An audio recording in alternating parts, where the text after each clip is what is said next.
welcome to the video, everybody. Pretty simple one today. We're just going to be going over how I do metal effects, and then there's a little tidbit at the end about how I do my metallic scratch weathering.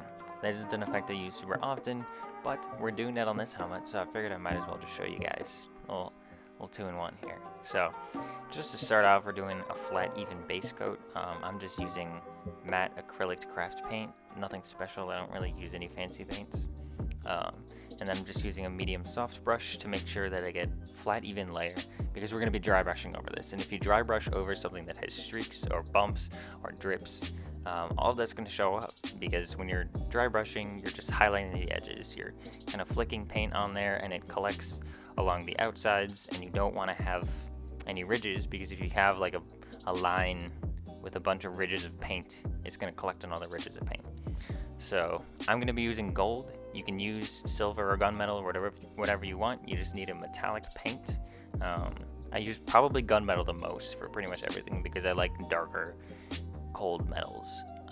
But this one we're going to be using gold.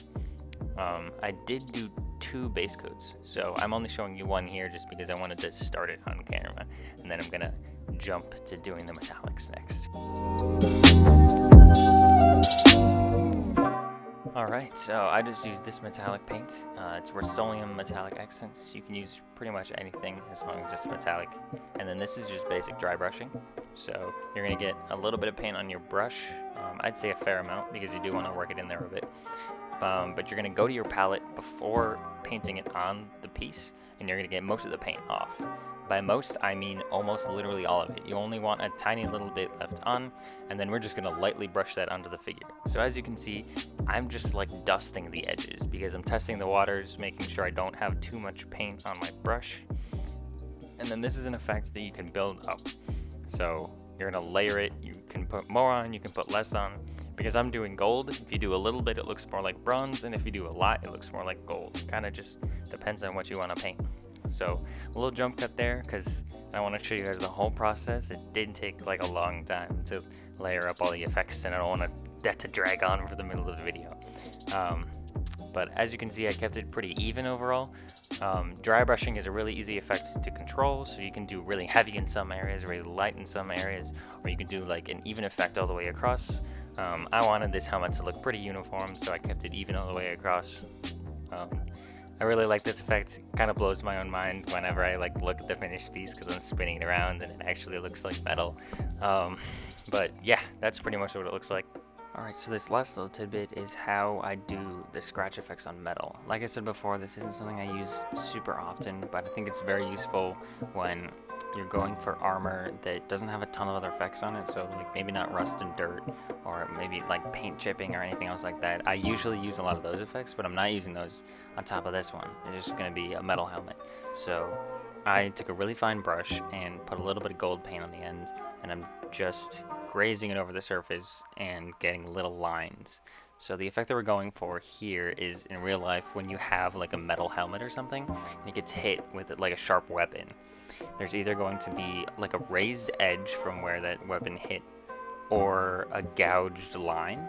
Both of those will reflect light differently and make a brighter like scratch line for when you're looking at it, because it's reflecting the light differently.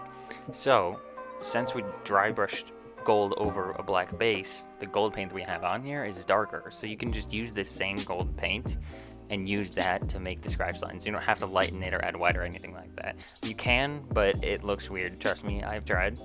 So yeah, just plain gold paint on a fine brush, graze the surface. You can press harder and get thicker lines like I am here.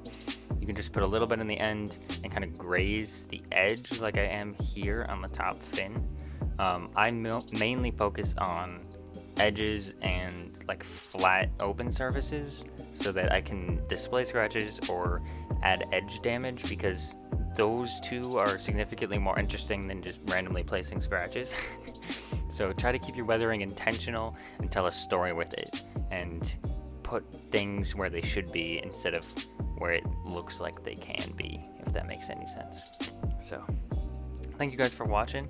I know this was a shorter tutorial, but I'm trying out shorter format tutorials so that I can keep my engagement time up with you guys, because I know it's kind of boring to watch a super long tutorial video, like 40 minutes on just like the slowest stuff. So I tried to like pack a lot of stuff into this one, and I'm just focusing on one technique. I'm definitely gonna have more of these coming out, so let me know if you like it in the comments or any ideas of other paint effects you want to see. I do have a list, but I would love to hear from you guys, obviously.